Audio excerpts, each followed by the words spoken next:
when she married Matthew Creighton, but prettiness was short-lived among country women of her time. She didn't think much about it anymore, except now and then when Jenny's 14-year-old radiance was especially compelling. Even if she had been concerned, there were reverberations of Calvinism strong within her, which would have protested vigorously against the vanity of regret for a passing beauty. She had borne 12 children, 4 of whom were dead, perhaps 5, for the oldest son she had not heard from since he left for the goldfields of California 12 years before. She had lived through sickness, poverty, and danger for over 30 years. The sight of a pretty face might bring a tired smile to her lips, but it was a thing of little value in Ellen's world.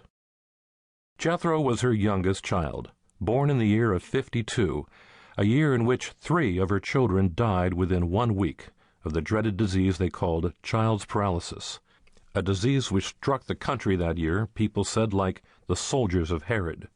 Ellen knew that she favored her youngest son, that she overlooked shortcomings in Jethro for which her older children had been punished. It was a weakness of her advancing years, she supposed, but this was the son who had been spared that summer when children all around were dying of the agonizing sickness. It looked as if somehow destiny had marked him. One didn't talk about such things. The world, she knew, was impatient with women who value their own children too highly. Ellen kept her silence, but she saw signs of special talents in Jethro, and she watched over him with special tenderness. They worked together for an hour or more without speaking.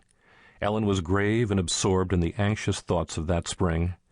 Jethro was accustomed to adapting himself to the behaviors and moods of older people, and he found enough in the world about him to occupy his interest as he worked.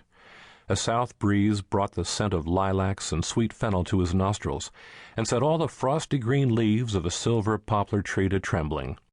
There was a column of wood smoke feathering up from the kitchen chimney, a sign that Jenny was already making preparations for a hearty noon meal.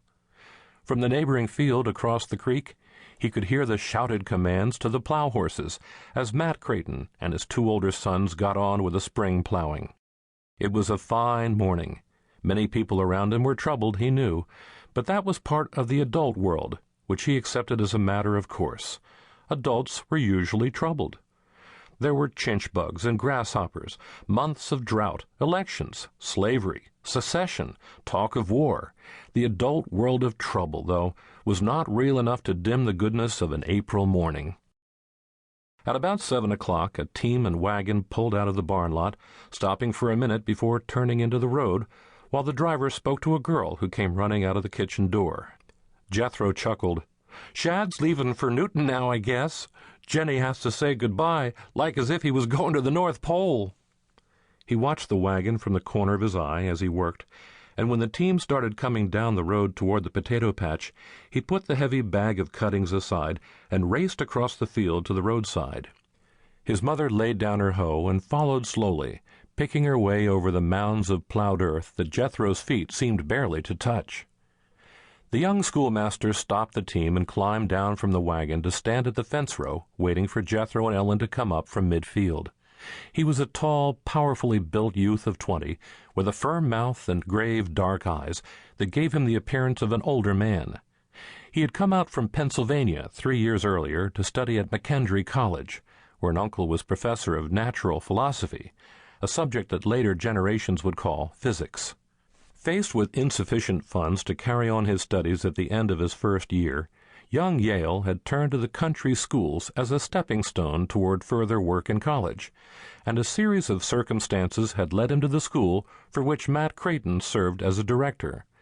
Here he had stayed, not just 1 year as originally planned, but 2, and now in 1861 he had hired himself out as a farm hand to Matt for the summer, and contracted to teach still a 3rd term that fall.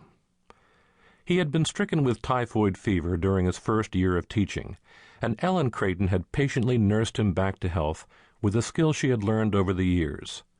There was a strong tie of affection between the 2 of them. Ellen counted Shadrach as a part of her family and looked after him as she did her own, and Shadrach Yale, in turn, showed a thoughtful courtesy for her that few women of the prairies received from their own sons. "Will you be back by supper time, Shad?" Jethro called breathlessly as he